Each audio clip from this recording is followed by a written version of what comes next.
name is Hasna Fauziyah and I will explain a journal by Adrian Kampa, Grzegorz, Golda, and Iwona Paprocka, Discrete Event Simulation Method as a tool for improvement of manufacturing system. Let's start with the research background. The Industrial Revolutions caused the replacement of human labor by machinery. It is estimated that robotizations in many companies have obtained reductions in production costs of 50%, an increase of productivity of 30%, and an increase of utilizations of more than 85%. But the introductions of robotizations incurs high cost. Therefore, robotizations will be profitable only in certain circumstances, including situations with a high level of productions, repetitive work, and precision tasks. Manufacturing system can be very complex and difficult to analyze. Therefore, the discrete event simulations or DES method is widely used for design of manufacturing system, especially for this research. The research statement and problems is the main problem is how to establish a real difference in the work efficiency between improved or re-engineered manufacturing system, for example, ones that are manually operated and fully automated. The aim of the current study is to develop a methodology that allows us to clarify, define the production efficiency growth associated with an improvement of manufacturing system. This is the scheme of manufacturing line. Manufacturing system consists of different numbers of specialized machines and human operators or robots for material handling. Workstations can be organized as cells or lines. In industry, there are many different types of machine tools, and presses are commonly used. The schema of the typical press line is presented in figure below. Usually, an operator is required for loading and unloading the machines and for transferring the product from one machine into the next production stage. This is the model of manufacturing line. This is the first model. It's simply a reference model. It consists of 5 machines, an input and output station. It represents production in ideal condition and can be used for the calculations of the maximal production limit. And this one, Figure 3, is the model of manually operated line after 8 hours of simulations.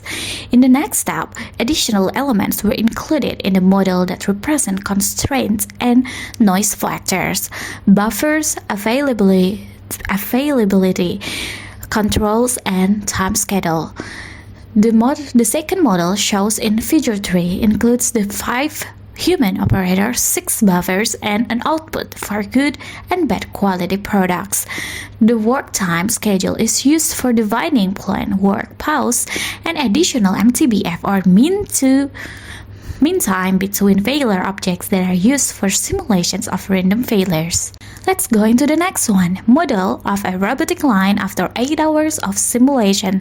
This is the third model, presented in the figure below, includes industrial robots. Because of the constant speed and very regular work of robots, buffers are not needed. Let's continue into the result. So this is the table 2 simulation result for manually operated and robotic lines. So the simulations experiments were performed for the simulation time from range of 8 hours to 6,000 hours, 1, 2, and 3 shifts, and 250 working days per year. In order to observe the influence of a long-term failures, each experiment consists of 50 samples. The OEE-related efficiency of production line operated by a robot has improved 48% compared to a manually operated line.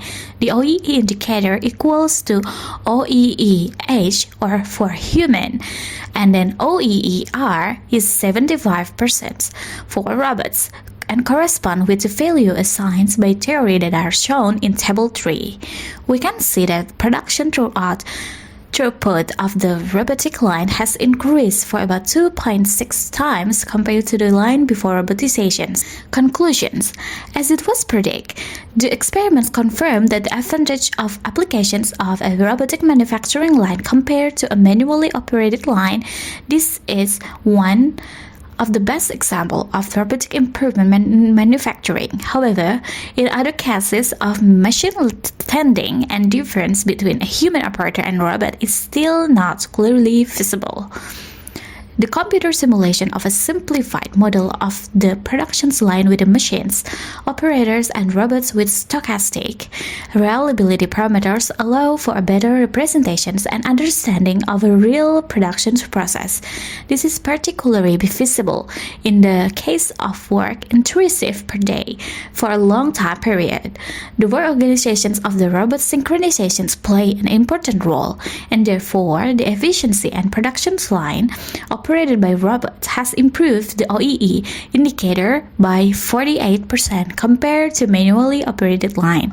Because of irregular work of human operators, the buffers are needed for the equalization of production flow, and therefore unloading products from the buffer result in a lower performance of human operators.